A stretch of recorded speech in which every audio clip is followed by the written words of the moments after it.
leave a message after the tone. What's going on, guys? Welcome to the Working Vacation Podcast. I go by the name of Marvin Light. I go by the name of Hassan Shazam. And we got our incredible guest over here, my man Rudy Ray. Say what up. Hey, what's up, man? How you doing? And we want to give a real quick shout out to our incredible sponsors, Red Owl Boxing. Red Owl Boxing is a fully equipped, state-of-the-art boxing academy located right here in the heart of Scarborough. It's an incredible boxing facility with boxing classes for all ages. If you're looking to get fit, stay healthy, or build some awesome self-defense skills, Red Owl Boxing is the place to be. They are led by the best boxing and fitness instructors in Canada, located in Scarborough, Brampton, and Burlington, with classes that range from beginner level to advanced.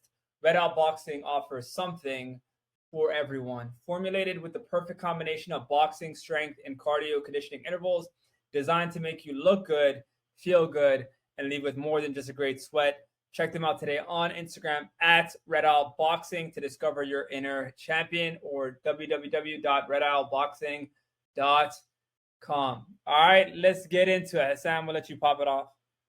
So, Rudy, I know we've known each other for a while. I've known Marvin, I've known Mahad here for a while as well, long time. But grew up together. But I knew you starting in university. And why don't you introduce us a little bit about, give a bit of an introduction on what you do, how multifaceted you are, and some of the things that you do. Yeah. Marvin, Hassan, thank you again for having me on Working Vacation. This is a lovely podcast. I've been following your work. It's a vibe. I appreciate it. Thank you. Yeah. University days were great. University of Toronto, Scarborough. So, not so far from the boxing ring. It's really, where we spent most of our time. You're nervous right now, eh? You a little bit nervous? You good? Yeah, always. Always. But I worked through it. I studied neuroscience at U of T. Mm-hmm. I always loved music, but I didn't really spend a lot of time being musical in my university days. So you were doing neuroscience when you were at U of T? Yes. What made you even get into neuroscience? Oh man, it's a long story. It started with a basic interest in biology and the medical sciences, but an argument with my father actually got me to consider the brain, where he was like, you need to go to university and learn how to use your brain. Yeah. And so in my letter, in my cover letter to apply to universities, I said that I was looking for something that would help me understand my interest in the brain more. Mm-hmm. And U of T wrote back and said they had an excellent neuroscience program, and that was the first time I'd hear the word neuroscience. Yeah. So I was like, what the hell? This is interesting. But there's been, it's evolved over the years. I think at the beginning, I thought about what it would be to be a neurosurgeon, someone who wore a lab coat and cut, brains. In my fourth year in university, I got to do that with rats, and that was an interesting expedition. But, you come to see that really most of the work of a neuroscientist goes into mental health and dealing with aging and accidental brain injuries, like strokes, car accidents, things like that. And majority of your days, depending on where you find yourself in the field, majority of your days will be spent in hospitals or in wards with people who are having terminal or very serious like just health issues, like brain trauma, all that kind of stuff. Right. And I think at the beginning of my studies, where I was interested in passing the courses and just saying I could become a medical doctor, didn't quite meet the expectation of having, completing my degree and now being in the hospital and seeing that, the hospital is the building I'm going to be spending most of my time and my life's work. And I think something about the reality of that gave me a nervous breakdown. So I stepped away from the hospital, and I stepped away from neuroscience labs, and even, the university and like university campus life, to try to find something else that, I felt I could be useful at, and still feed my passions. And music was it. Music um, was my way of reintegrating into society, into my friend groups again, into something that felt like a community again. So what kind of music did you do growing up? Like, or did you just listen to music growing up? What was that? What was that like? So back in Ghana, I went to a school called Reverend Jonte Memorial Institute. And in the capital city, Accra, it's known as one of the best music schools. It's a boarding school, it's a private school. And there I got exposed to a lot of live bands and live music, and a lot of,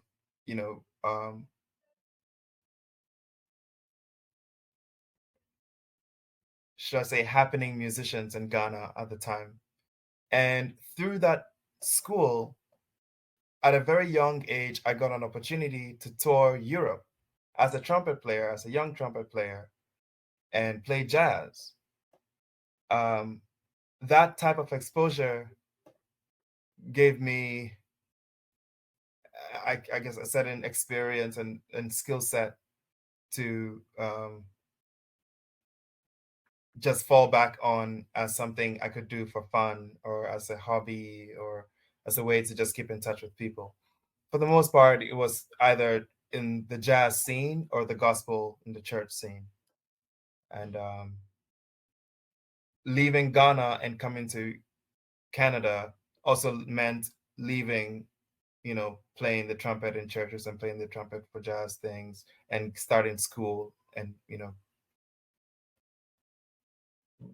shifting my focus towards medicine instead of music. And, Yeah, I remember one of the first times one of the first time I remember meeting you was at, if you remember Rex's Den, when you used to be with Will and Sanjay, and you were performing yes, downstairs at yes. Rex's Den with the band. So I believe Will was on the keys. Either Will or Sanjay. One of them was on the keys. Sanjay played guitar, Sanjay played so Will guitar was and Will was on the was keys, the and you keys. were on the trumpet. I remember now. Yeah, Yes, that was the yes. first time I think I met you. Would have been probably second week of first year of university. Yeah. This is what it was like 2011.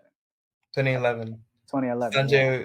Sanjay Patman Nathan was the head of a student group at the time called Organized Sound.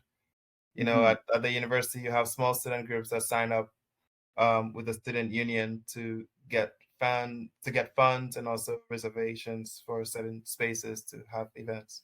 Hmm. And Rex's Den was one of those spaces you could have live music and just jam. Oh, for sure. Shout out Sanjay. Shout out Will. Yeah. Um, but see, I can clearly see, like, from your journey, obviously, like, where your interest started at, where they ended up migrating to and like traveling to. And I remember at the time, um, we were just friends on, like, we were part of like a lot of extracurricular activities at the time, and either part of student campus life or whatever, or knew a bunch of different people on campus who did all types of random things. Some of them were in music, some of them were more on the campus life sort of thing, some of them were more academics. But I remember through that time, as I was getting to know you better, I found out that you were working on people's albums or on songs, and you were attempting to get placements and things like that. I always found that like a really interesting field, as far as working as an instrumentalist, as a musician on people's instrumentals, beats, music. And one of the things I'd heard was that you performed on Trophies, the Drake song Right. from 2013, leading up to Nothing Was the Same. No, And you, hold on. There's no you performed on Trophies. everybody has that reaction. That's one of the hardest. That's one of fam. Yeah, I think that was when Toronto finally accepted me as okay, really, you can join snap, us, bro. I apologize. I didn't do my proper research on you, bro. This guy performed is one of the biggest. Who came up with that whole sound? Was that all you? Like, was it one trumpet? Like, was it two? Was it a couple of? Break it down, bro. Let's take it track. Wow, Marvin. No, that yeah, it's an anthem. It's a serious anthem. Huh? It's a serious anthem in the city. Oh, for facts. There's certain beats that or instrumentals that come on. It's just like it doesn't matter who's on the song, they're destined to kill it. Like the fact that you did Trophies, I was like, oh my god. And then even Drake got it. Like, what was that like? You know, that's Yeah, oh process. man, that eludes me still. Like, it's a very tricky experience being a session musician, because sometimes you get to meet the artists, sometimes you write some songs and you kind of shop the instrumental around and you hope that someone likes it enough to hop on it, or sometimes it's already a written song and then you are invited to add something that is already their idea that they can hear, or they just trust that maybe a horn sound might help the song, and then they have you sit in the studio, feel it out, and then write something that kind of sits with whatever the project is. Yeah, Rudy. Rudy, my bad. My name's Mohammed. I just wanted to chime in real. Yeah, my bad. I just came a little bit late. I just wanted to chime in real quick before you continue. How were the accommodations at like an OVO recording session? How was the vibe? And also, like you were saying, man. Yeah. Man, it was my first time meeting some of these cats, and I was so young, like I didn't know anyone. I didn't understand a lot of things at the time. I didn't even know what SOCAN was. Well, it's one of those things you later come to find out, oh man, like had you had a management or something like that, you could be making, you could be well off a song, or you could practically maybe negotiate something better for what the outcome could be. And, you learn from experiences. But you meet new people all the time, and it's about what your intention is. Like, I had a great experience, and I've met so many people through those circles that, have really enhanced my my like artistic experience and just time in Toronto. Yeah. What was the overall process like, or whatever you can speak to the process of making the track? Was it more they brought you along to do a riff specifically and they had the idea for, or like what can you get into? It was about a 2-hour session, like we ran a few instrumentals, and did you just freestyle on the trumpet? Yeah, for the most part I freestyle, and if they hear something that they think should be doubled, or they think would loop nicely, I sit back to play that again. Or if I'm playing over like a written loop, and I'm feeling like this is a horn line that would fit in this space, and you cannot get tired of listening to it, no matter how many times you hear it back. I decide that okay, I think that this should make the track. And but the editing process is long and sometimes out of my hand. It's really down to the producer. More than the artist, it's really the producer and the engineer that like constructs the part that I get to work with in the music. Yeah. Okay. So I have a quick question. Go ahead. Yo, fam, I played the trumpet. I was pretty nice in grade 7. So nice. I wasn't able to give you a run for your money, bro. But I remember with the trumpet, it's like there's 3. Is it 3? Like up top? Yeah, there's 3 valves. 3 notes. how much damage could you do? Like, meaning, like, how creative can you really be when there's only 3 valves? Like, is it do you have to switch up your breathing, like, in terms of how much pressure, pause, like, that you kind of breathe? Yeah, no, that's a good question. The Yeah, trumpet and stuff. Like, how do you ever get limited in terms of the riffs and the musical experiences you're trying to create with the trumpet? Man, I felt gotta like be that was honest a with you. beginner starter pack, to be honest with you. Like, they said grade 7 music class, they said, yo, fam, after recorder, it was trumpet, fam. Like, you know what I'm saying? I couldn't go to the bigger instruments. So do you ever feel limited with the trumpet? No, because I think that what I like to see what the trumpet can do in all styles of music, first of all. And there are so many different styles of playing the trumpet. And maybe this might be a good time for me to introduce you to some of my own inspirations. You know, Go like ahead. someone like Dizzy. I don't know if you can see this face. You got it. The background. I think the background's messing with it a little It's bit. it's messing with it a little bit. Yeah. But yeah, Dizzy Gillespie is a trumpet player who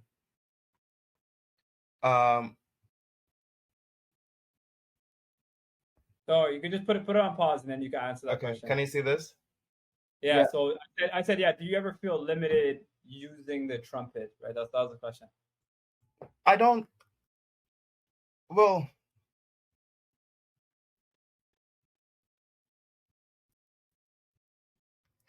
it's hard to answer that question with any pure certainty, because what you can do with the trumpet is limitless.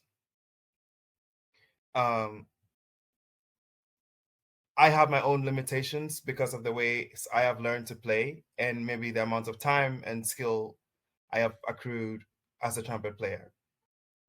But listening to different styles of playing, thinking about the ways other trumpeters play, helps me incorporate the sound of the trumpet to any given project I find myself working in. Mm-hmm. Right. And that was So that's really my approach to it. I see the trumpet as the tool to what the overall outcome can be. I've worked in a lot of hip hop, which is great, but I don't see myself as a hip hop musician or a hip hop trumpet player, you know.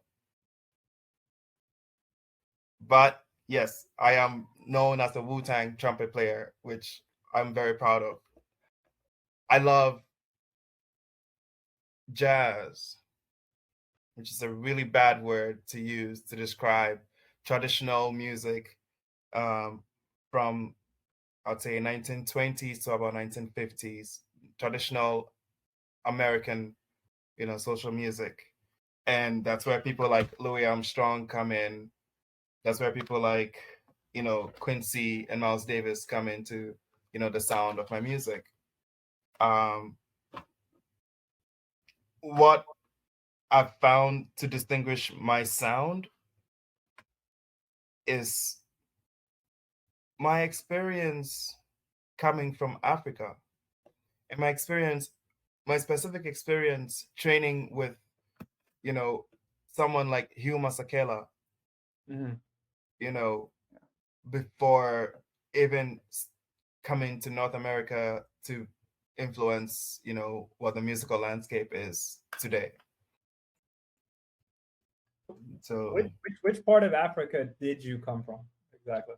I come from, and it's nice because I'm just coming back. Yeah. Who you come from? Not did you come from? Which part of Africa? I specifically hail from a town called Ho in Ghana, in West Africa. My people speak the Ewe language, and we are probably the third most, populated people in Ghana, with the Akan, or the Akan people being the most populated Ghanaians. It's interesting. I remember one of the things that we connected so well on was that we would always like suggest music to each other. So I remember you suggested Hugh Masekela to me, and I didn't realize like his importance to jazz music, or just his importance in music, period. Um, uh, and how much of an inspiration he was to you. And come to find out, he was related to, or was close to, uh, Earl Sweatshirt's father, who was like a South African poet laureate. So I was like, Yes. just how small the world is, and how The crazy world is that very, that that's can crazy. sound. Yeah, Earl, and I'd yes. heard the Riot. at the song exactly sampled in on the last track on some rap songs. And you played me the original. I remember when I Yes. was at your crib, you played me the original. So it's definitely I can definitely see it, like you wear your inspirations on your sleeve. But another song that I know that you were involved with, that you kind of told me a little bit more. You were able to tell me a little bit more of the backstory. Was J. Cole, Middle Child. Oh, yes. Could you take us through what the process was for that, or how much you can get into that process? Oh man, working with Dreamville, like it's been a long standing relationship with Dreamville, and not just Dreamville, but many other American artists, Peter Sun, Logic, and other camps. As a result of just me being like in the scene, and me knowing friends and no friends. Hmm. T Wait, Minus was the which major track did you? producer. Middle Sorry, Child. no, Yes. but I'm saying with Logic, because Logic's my guy, bro. I didn't even know you worked for Logic as Oh, well. like 1,000 miles or something. You hear a trumpet run in the end. Uh, Yeah. wow. Okay, continue. My Yeah. bad. But like, again, Logic is one of those guys. And when you go back into like Young Sinatra days, you'll see, he was one of those cats who, like, we used to go back and forth because he was very interested in sampling. Mm. And Yeah, when if you listen to I listened to a lot of it. Yeah. YSF to like up to maybe the fourth DFT, stuff like that. But a lot of things change when you get signed, and when you go with the new management and all of that. Why did you guys go back and forth? Because I love sampling, and I was very, very, very interested in like the DJ circles. I was also working as a Fusion Radio station manager Yeah, which is a at the radio time. station in UFT. UFT Scarborough, Yes. local one, where actually I'd see you around there a lot around the time when you were running for it, and you finally ended up like getting the position. And you Right. talk about music a lot back in those Yes, days. yes. I worked for the radio station for about 3 years. Hmm. So I worked as a marketing agent, and then I was in charge of the R&R research part, which really put me in touch with a lot of artists at the time, just for weekly like charting and things like that. Hmm. And yeah, and also obviously trying to bring artists to events, like bringing Big Sean to U of T, Hmm. that year, and bringing Shad. Hmm. Yeah, Um, I know that you were telling me that and you mentioned it earlier, that you're known as a trumpet player in many circles for Wu-Tang. And yeah, I know you for Wu-Tang Clan, and I know you've spoken to me about your relationship with them, and on the side, and how you appreciated one of the things that they did for you that is difficult to come by in the music industry. yeah, That they gave you your credit, yeah. And and they keep giving me my credit. and more than a check, that you valued that a lot more. Absolutely, yes. Mhm. If you could go into a little bit of what that experience was like when you got Oh to be man, around them like and record with. it's very nice because I saw Merciless just yesterday. Shout out I saw DJ Merciless. Merciless and Mark Soda just yesterday, and here's an example. Here's a Griselda record, Yep. you Fashion know, Rebel. Yep. with Benny the Butcher and Ason, and you can see like Horns by horns by Rudolph, not Rudy Rudolph, Ray. not Rudy Ray, and things like this on vinyls. Things like the forward on Flames with Lee Scratch Perry, you know, go a longer way to establish my understanding of what I personally value in this business. You know, um, yeah, like I don't know. I don't know of a lot of trumpet players who can say that they've worked with Benny the Butcher and have a credit on a song that is on a vinyl that is limited, you know. And I think those, like, I strive for those types of experiences in the music business. Maybe it's some Nipsey Hussle inspired thing. Yeah, as far as like But charting your own independence. No, I can understand that. What right. was And they what also helped me write a Mhm.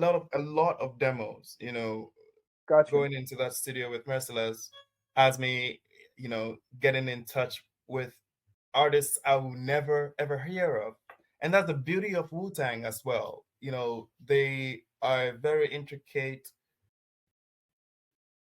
collection of musicians and artists, you know, who really um, protect the integrity of Black creation and Black arts. And for however ways it's influenced, you know, you can still see that um, they're pure in the way they help, you know, people on the come up really discover their things. And you can say the same for a lot of other like groups. Maybe Dreamville is kind of doing that, but Dreamville recently started doing that.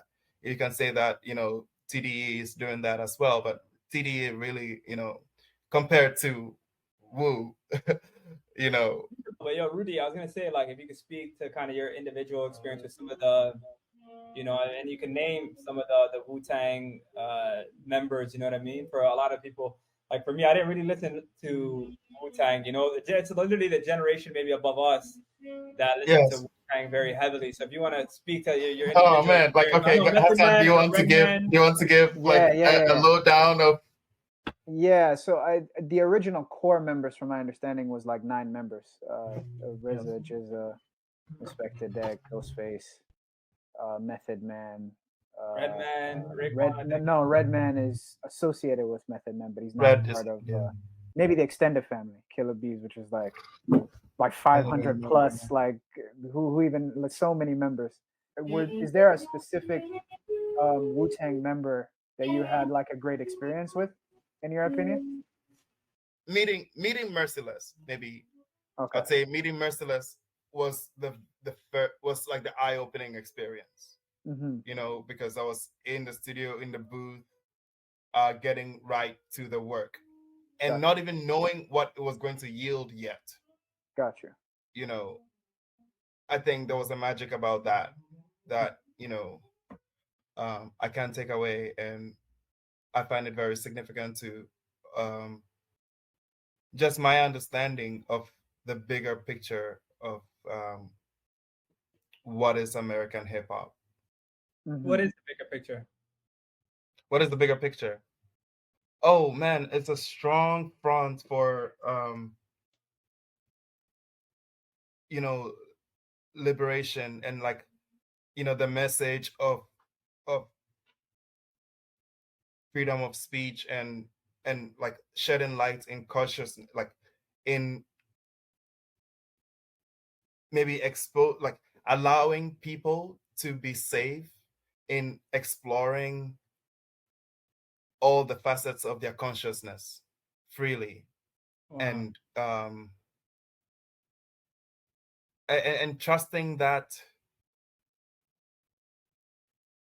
the art would live to inspire like, you know, the art will live to inspire people for generations, you know, doing things with this mentality that is going to be eternal. It's, you know, everything, you know, now is vital.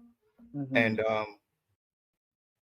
And and feeling protected, you know, having some sense of safety in doing it and feeling like, yes, this is meaningful work, this is important work.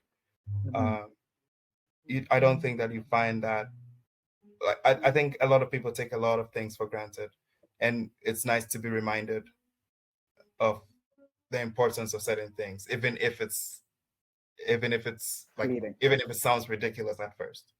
So that's first of all, I love the fact that so obviously you do what you love, right?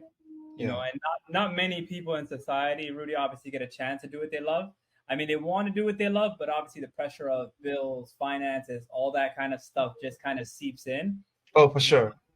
The reason I love the name of our podcast, Work and Vacation, is because it has just so many different meanings. Like you could be you're living it, like that working vacation. You're doing what you're working, but it's like a vacation for you. It doesn't feel like work. Yeah. So Thanks. has it ever reached a time for you where you were just like damn, bro, like I want to live my dream of doing music, but yo, bro, the finances right now is pushing me into like a 9 to 5 or like having to work in corporations, like, but you're like, damn, bro, I just want to live my life. I want to do something I enjoy, but those financial pressures are just they kind of hold me back, bro. Have you ever dealt with that? Oh yeah, man. And like I keep dealing with that. It's really a conscious choice. Like I don't know who I was talking to. How do you deal with it? How or why? Both. How? Well, both in a sense. Both. Yeah. Okay.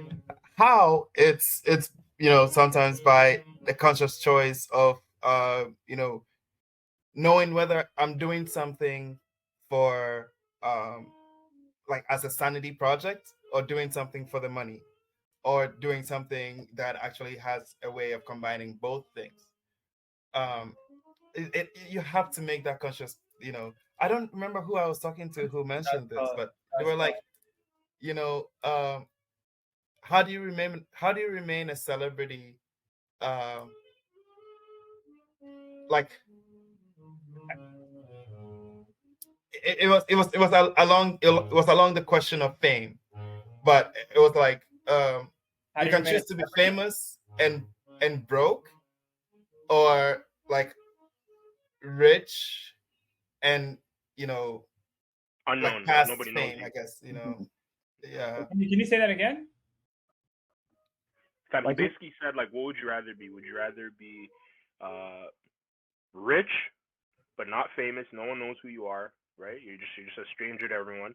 Yeah. Or be the most well-known person ever, but you're broke. But you have no money. Yeah. You have no money. So it's a constant tug between those two things. Yes, and you always have to make that cost-benefit analysis and be like, okay, I might be paying a lot to experience this or do this, but it's going to fulfill me in this way. Or, do it and be like, okay, this was completely not worth it, but, the check was good.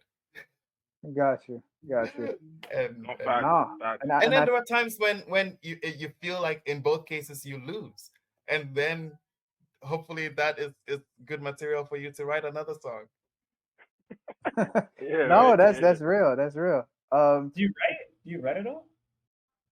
I write. I write a lot of different things. I've ghostwritten verses for artists. For who? Dun dun dun. Yeah, bro. When I said dun dun dun, I knew where he was going with this, bro. He cannot reveal his sources, bro. That is so rude. You got it. That is so rude. No. We have to know. We have to know. Live, exclusive on Working Vacation. That's so cute. Okay, no. The only person that knows this is Nardwar. You have to find him or her, whoever it is. The only person that knows who I ghostwrite for is Nardwar. So Rudy, and all the people in Nardwar's camp, who you also want to get to know. I have to plead the fifth. I have to plead the fifth. I'm so sorry. But I still love Toronto. And men need to eat out here. No. Facts. You know what? Enough. Yeah, enough. Rapping or like singing? Do you do ghostwriting? Yeah, where do you find that you do more of that work? Is it in rapping or is it more in just singing? Yes, I've written rap verses. I've written like spoken word pieces. I've written like just straight, classic poetry. I like to edit So I've done a lot of editing work for treatments, from like short stories to books to, screenwriting projects. I've been a part of a lot of writing rooms, which is an experience I would encourage more people to search for, and just Facts. be part of, because it's nice to get to understand and read with others and build um film. I guess we haven't quite segued into, my interest in film. But that is a great segue in itself, because the next thing I was going to ask was your transition, or yeah, your transition into the film industry. What Right. what led to that, and what were some of the first types of jobs that you were getting in that field as you were venturing in? What was your experience? Surely. Hmm. Yeah.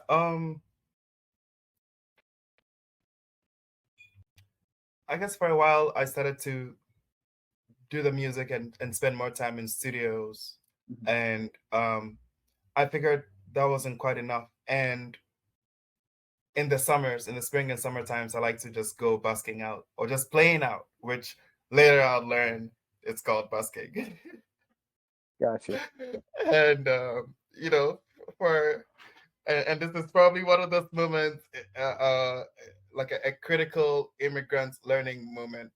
As an African, you always see people playing music outside. It's not a schedule. It's not a work. It's the thing you do in the market. Um, but over time, I've learned how to incorporate, like how to do that here in a way that is like um, quite the event, you know. Gotcha. And Yeah. busking has been fun to learn all styles of music, to just learn to play outdoor. The trumpet is not an instrument you can really play indoors so comfortably. So outdoor is the place to do it.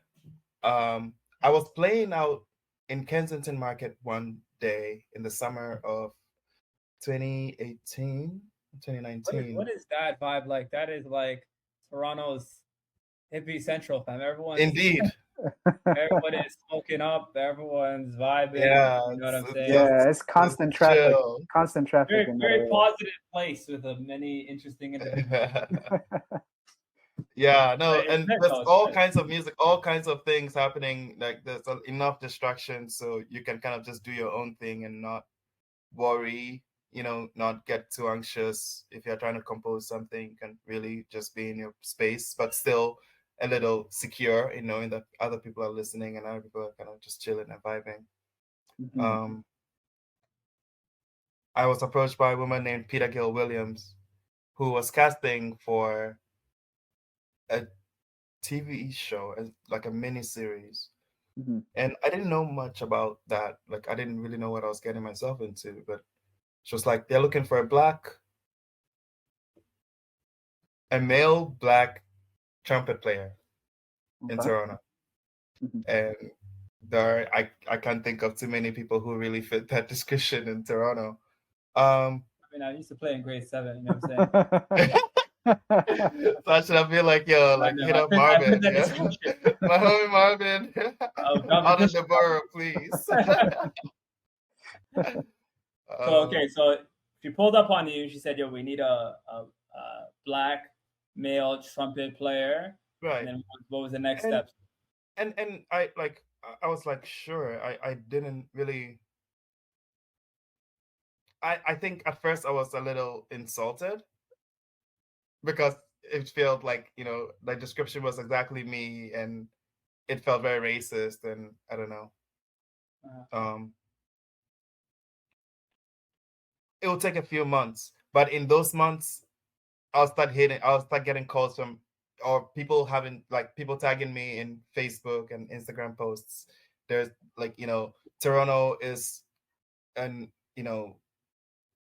there's some filming being done in Toronto, and they're looking for a male black trumpet player. And there didn't seem to be that many male black trumpet players. And so I followed up with Peter Gill, and in fact, it was a big production, and I was self-made. Hmm. And the audition was pretty standard. And Was it more of an extra role, or was it more of like it was more of an extra role, correct? It was an extra role. They just needed like, a 1920s looking, band in the back for this scene, for a few scenes. Mm-hmm. And And what are some of the differences you've noticed in that industry with like kind of being represented by an agency in order to find roles, and what it's like to not be represented by an agency and what that kind of looks like? man, Yeah, we talked about this. I know. it's been 3 years of being in this industry, and I've Mhm, been lucky to be in three major productions, mhm. Could you name those and maybe productions? in total about 12 or 13 productions, and Mhm. What or different days on different shows. what were the standout productions that you like? If you could name the shows I'd or say the films. these three that I say are the standout productions are Nightmare Alley, Mhm, Slumberland, and Self-Made. mhm. It's not fair that I wouldn't add Station 11 to that list, because that's actually, it's also just recently out and doing very well. And Yeah. also an extension to what I've learned, Station 11 is an HBO Max production, and getting into that HBO Max world was very different from starting with, Warner Studios and, other, you know, studios. Now I've been lucky to work um, with Amazon Prime, Netflix, HBO, Mhm. and hopefully one day Marvel. I don't know where this One leads, day, one day. but it's been an interesting extension. Um, Black representation is poor in the film industry, at least the way I see it. What Mhm, I've been exposed to is still strongly stereotyped, mhm. and perhaps I'm coming in from the angle of, the extras, right? I'm not a trained actor who went to theater school and is like vying for my first spoken my first speaking role. Speaking So that role. person's experience might be very different. But when you watch the numbers, and when you watch like just the cultural competence in each room and on each production, and the compassion that certain people have in comparison to others, That's Mhm. lacking. there's a we have a long way to go to come into some sense of equal um reverence towards any storytelling. Mhm. um but Canada's industry just exemplifies the bigger picture of what the American industry is. And there in the American industry, I feel like the question, or the topic of race is much more pronounced. So you can see the clear demarcation between Black productions and white productions, and you can really see the history of, like, TV series, and how, what the numbers are and so forth. Gotcha. Where you see Um, more subtlety over here. yeah. Why do I see more subtlety over here? No, I'm saying as opposed to, I guess you see more subtlety over here, where over there it's like a Yes. clear distinction. Yes. Gotcha. But my first experience in the film industry was also misleading to the truth. Hmm. I say that because I was on a 4-part miniseries that was directed by all Black women, about the first Black woman who became a billionaire. And as Gotcha. a Black man on that set, it feels like I'm just hanging out with my aunties.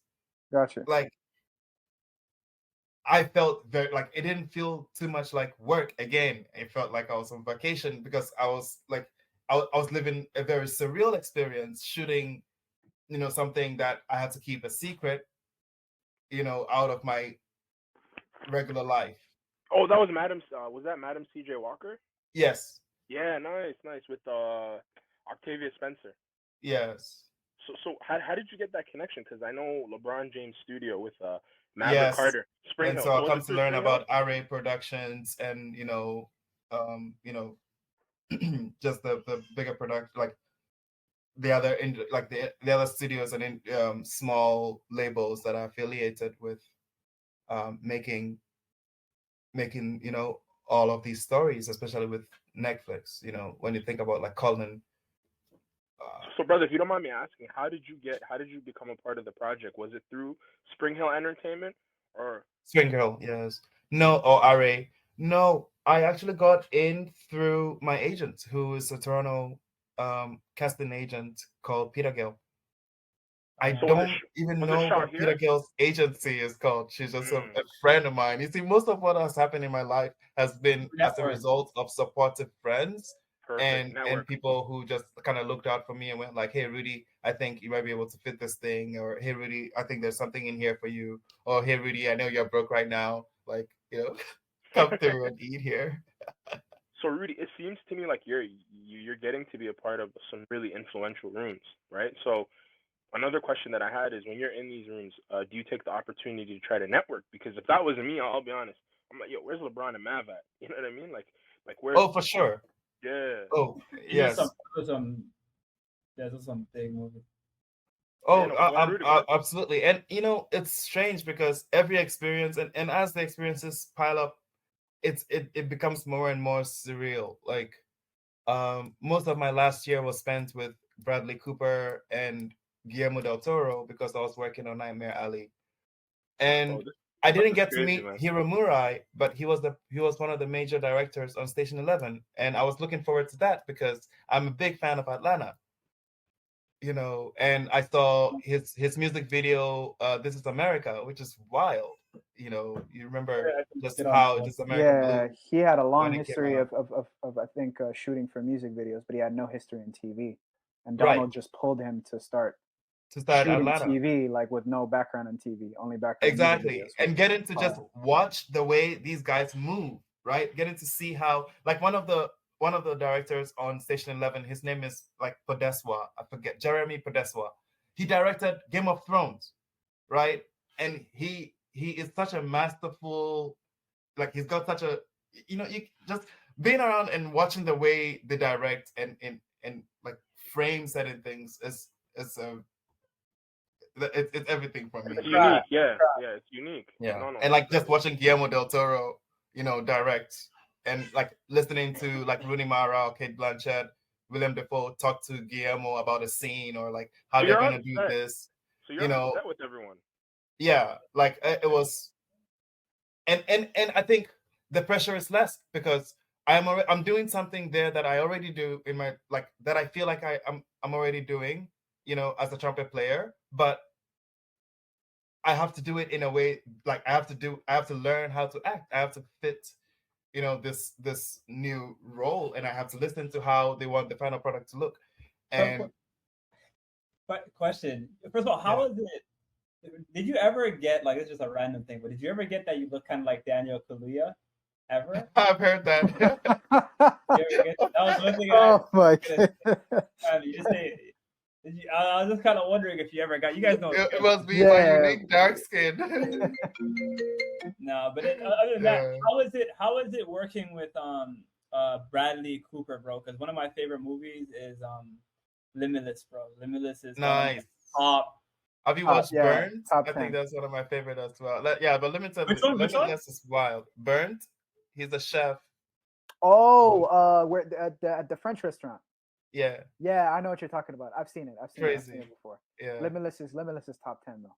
So that Yeah, no. Limitless is top 10, no top doubt. 10, hands He's down. he's a very warm dude. I just recall that like every time, every day on set, like you'd if he met someone new, he'd walk up to you and greet you and shake your hand and be like, "Hey, hi, I'm Bradley." And he did that with me, like in line while we're eating, like while we're getting some food, and I was like, "Yeah, I know you are Bradley." I forgot to introduce myself for a moment, and I was like, "Yeah, I'm ready." Yeah. So it's a good, actually, Mahad, that's a great segue, because I was going to ask you, since we're on the topic of films and TV shows, uh, either or, top 5 favorite of all time, films or TV shows. You could in no particular order. Okay. The Harder They Fall, Okay. which recently came out. It's a black western, and I think it's cutting edge. What is it called? Say it again. The harder they fall.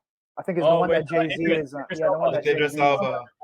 The one that Jay-Z is. I think he's on the production of it, Exactly. or he's Yeah. supporting the production. Yes. Okay, so the harder they fall. Women of the Movement, which Okay. also recently came out, is the story of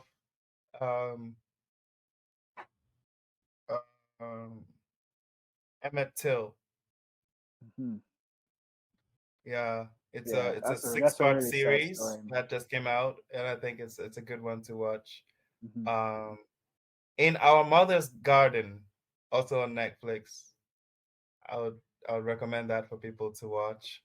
Of course, I'll be remiss to not mention Madam C.J. Walker, so everybody can watch that and check it out. And just because this is a perfect time to plug something, I'll say Station 11. Yeah. Sick.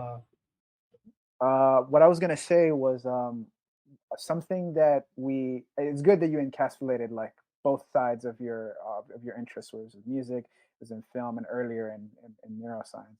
Yeah, The next thing, you're amazing, man. yeah, because the Yeah, next thing because we were, I mean, mental health is, I kind of escaped that part, right? Like, yeah. like, So what I was gonna say was I know that you had mentioned to me um, uh, over the break, over the Christmas break or the winter break, that you had said you had gone back to Africa for the first time in 10 years, because you had came back from Ghana to here and you had spent a long time over here. So it's the first chance you got to go back in a very long time.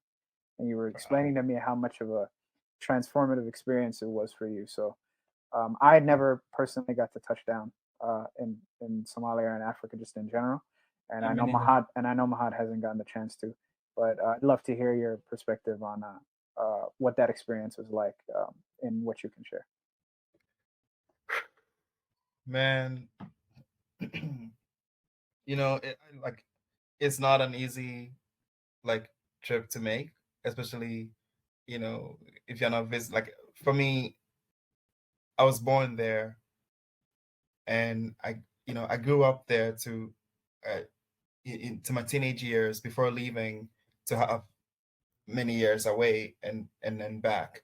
For someone who's probably never been born there, the experience of touching ground is different. And for someone who is just visiting, trying to understand, maybe more of the world for themselves, it will be a whole different perspective as well. But I had such a warm welcome back.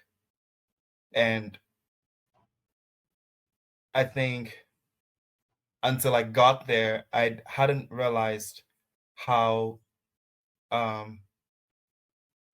exhausted this place had made me. I'm not saying that, like, Ghana isn't exhausting. It has its own ways of, exhausting you too. But it was a very soul-filling experience in terms of getting to see family again, getting to see more people who look like me again, getting to understand, getting to see a different economy than what I was getting used to in Canada. And I was very grateful to just see a lot of people alive, especially because of what you hear in the news and just all of the panic of the pandemic. And to see how a lot of people are just faring with this uncertainty that we have going on in the world right now, it was very encouraging. It was very, very encouraging. I felt grounded. I felt very grounded. I would say to everybody that, you gotta make it a point in your lifetime to visit your motherland and visit, your hometown, and see your own people and see your own family. There's this refining feeling about it. I'm back feeling like, I know where my army is now, and it's not like, I'm sorry? would you say you like, I don't know, you are more in touch with your identity, like Right. when you're there, you're seeing so many people that look like you, whereas over here, not in Toronto, we're lucky, but you know, most places you're not seeing a lot of Within Canada, yeah. Majorly. And I think it made me not lose sight of that, which made me also appreciate Toronto for its multicultural sense even more. Yeah, me and Mohan So say it all the my time. return back to Toronto was also just as joyful because I was feeling like, okay, this is where I want to be now in my life. You know, I want to be able to carry what I have from my home and share it with, you know, Toronto as like my school, or, you know, when you have that feeling of like leaving home and coming to school and being like, yo, check out what's in my bag. That's how I'm feeling. That's how I'm feeling coming back, you know, and sharing this music, sharing, you know, my ideas, sharing, you know, fashion, sharing art pieces, sharing stories, understanding differences in languages and these proverbs and all of it. Really, Have you ever I got a think chance? that's the best exchange. Have you ever got a chance as a trumpet player to be a part of like Afro beats projects by any chance? Yes. I have played for South African vocalist Busey, who is like an Afrobeat queen in South Africa. I think one of her major producers is Black Coffee. So you might hear some of like, yeah. From So London. I've done some Afrobeat in the time. I guess some versions of Omi's Cheerleader would register as Afrobeat. But yeah, I gotta make more Afrobeat tracks. I'm hoping to release some new music with my homeboys, Walasi, Manifest, and some other cats from Ghana. Zakisha is in Ghana now. It's a Toronto native musician who moved to Ghana and is still, you know, being a solid star. And yeah, there's a lot of interesting Toronto musicians going to Ghana to do music, or going back to Africa to do music. Borrelson is doing something similar, you know, with his music these days with his features. Toby is thinking about doing things like that as well. So Speaking of Toby, talk about being Juno nominated, my guy. Oh my God! Talk about being Juno nominated. Yeah. How was I that don't know what to experience say. like, I man? was just as shocked. You know, you wake up one morning and then like, Congrats, man. thank you very much. Yeah, you wake up one morning and you hear that, you know, something you've done has been recognized. It feels good. It makes you wonder, okay, maybe this is not all, you know, just for you or just for fun. Other people see something in this and it's inspiring to them, and maybe, you know, to be true to your most your innermost voice and keep sharing no matter how vulnerable you're feeling. And if they give you a plaque for it, give it to your mother.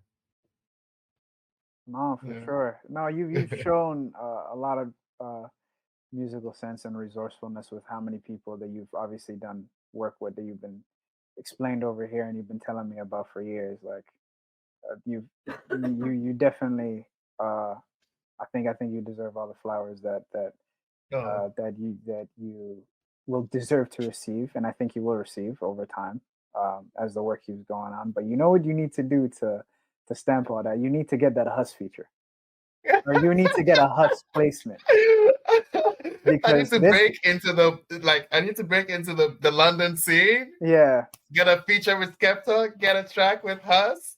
Let's get in the studio with Jamie. oh, what's his name? J5. J5, Oh, yeah, his J5. producer, yeah. Yeah, I gotta get in the studio with Bro, J5. My life would change. bro, because I remember the day when you saw Did You See for the first time. Yes. J Hus is a London artist for who's like really popping out there. Yeah, J Hus Gambian is guy. one of those cats. Yo, Mahad is so confused right now. He's like, Jay Hustle, No, what? I was looking up something. Nah, so, Okay. but the day you saw that video and you heard the words, he was like, "Yo, I remember you saying." He's like, "Listen, this will change my life. If I get this placement, it will change my life." I think that should still be the Stupid. goal. Whenever he comes out of hiding with the new music, you should figure out a way to Hey, contact you're him. putting it in the universe, yeah, I wish to have a feature with him, and it'd be nice to to do some music with Jules. Yeah, Mhm. it's all gonna happen. It's all a matter of time. No, for Dude, sure. honestly, I think you're in position to do a lot of that stuff. You're in the right rooms. It seems like you've literally named like some of the most talented people in the world that you've worked with so far. So I think you're definitely heading in the right direction. So as far as like next steps, have you ever thought about managing or doing the business side of music? Yes. Because that's what I'm getting at. Because I'm seeing all these connections that you have, and I feel like there's some way for you to leverage this. You know what do you get what I'm trying to say? Not just You're as a around. comment. Not just as a comment. Exactly, yeah, fam. Because he's bro. Listen to the rooms that he's in. That's just a conversation. Like it's a conversation piece could lead to other opportunities. So that's what I'm asking. Because my background is business, so that's kind of where I'm coming from with that question. Nice. Mm-hmm. It's definitely something at top of my mind, and I feel like it's going to naturally evolve to its its importance will definitely come to light. I've experienced certain moments in my life where um setting calls worked to my advantage that I never expected, and I was Can you just repeat like that? calling in for favors or being Oh, okay, called got for you. favors Yeah. and things like that. And yeah, like Um, as I'm growing, I'm learning how to also find a good management support group that helps me kind of know what to say and how to properly like negotiate. Yeah, because you were doing a lot of like I know personally, you were telling me you were doing a lot of this stuff just on your own, just linking Yeah, up with random people, them knowing yeah, someone who knows someone to yeah. now you focusing on attempting to deal with agencies and what the whole can of opportunities that can open up. So no, I'm very happy for you, and I think you'll definitely make the next steps based off of what you're speaking about. I guess my last point that I was going to ask, and unless any of the men have something else I have a they last want to. question too after. So, I have a last question after. okay, if you had any advice for similar artists, whether they're musicians, whether they're actors, whether they're trying to get into and even in the other side of things, that they're trying to get into something a little bit more hardline, like the sciences, right? Like the What creatives. exactly, or creatives in general? What would you suggest, given the wealth of experience we've had the pleasure to listen to for the last hour and change? Man, honestly, it's just like we've been talking about. Just keep surrounding yourself with supportive friends, and be vulnerable enough to share with them the wishes and some of the goals that you have, no matter how like ridiculous it sounds. And be patient, because the more you ask around, the more you seek information, the more things come to realize. And take advantage of all the resources. um Taking time to just spend time on LinkedIn to connect and see, where some of your classmates that are now at, so you can hit them up and then be like, hey, what is work like for you in this place?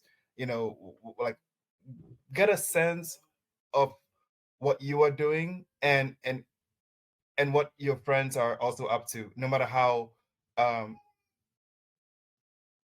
out of field it is. And the more out of like the more friends you have that are doing things that are outside your industry, the better your capacity to really connect and network in a way that helps function. Because running a band, I've learned that you need the same type of players for certain things, but you also need different types of instrumentalists to put a whole thing together. It's kind of like building a village. And when you employ that type of modeling to your own life and the people you surround yourself with and the people you give your energy to, it causes a certain ripple effect that eventually has everybody feeling more stable and everyone feeling more connected and everyone feeling more like everyone living more meaningful lives. It's not just about accruing wealth. It's not just about having friends. It's about having, you know, a meaningful life. And yes, I mean, like a purpose, just understanding what role you're playing for any given day and being versatile. You know, the trumpet is the nice leading instrument. It's a nice, you know, it's a nice background instrument as well. And it's all about the way you mentally approach what you think the song is going to need or what the event is including. And yeah, like I've used the trumpet as a tool to really study how I how I appear in the world, or how I kind of partake. And I hope that people can use whatever it is at their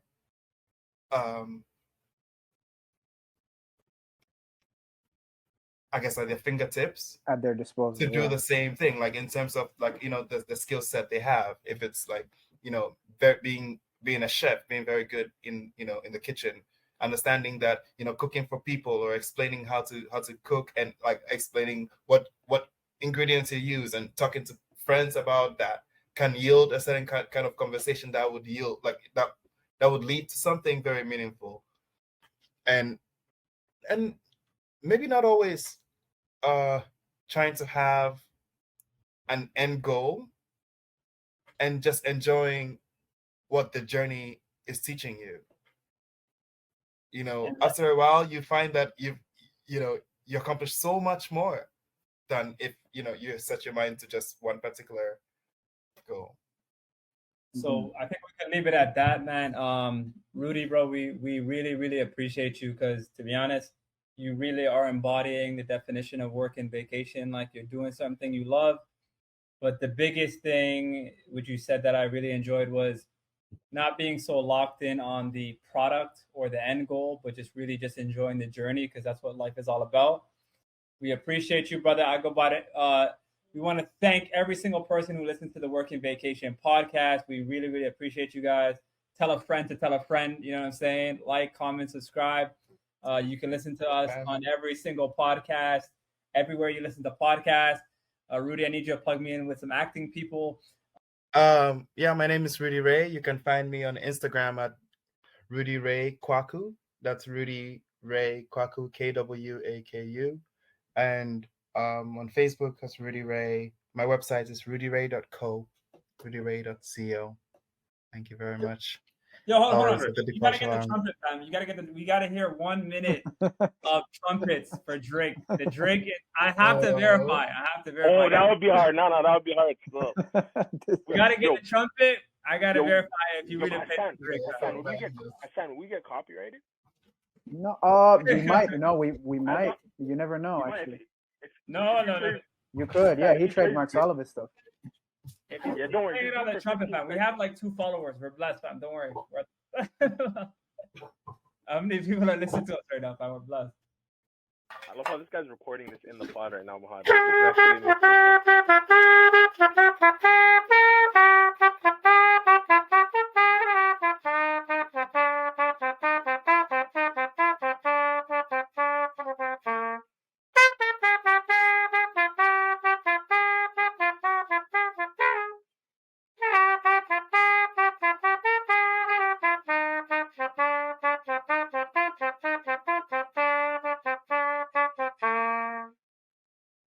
No, that's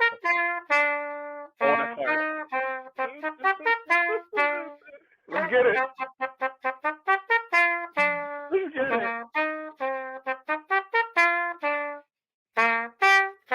The boys don't get the memo. Hit the Intercontinental. Please check Rudy out in Station 11 on HBO Max. Very great miniseries, and everything that he mentioned, all the socials that he mentioned, please follow them on that.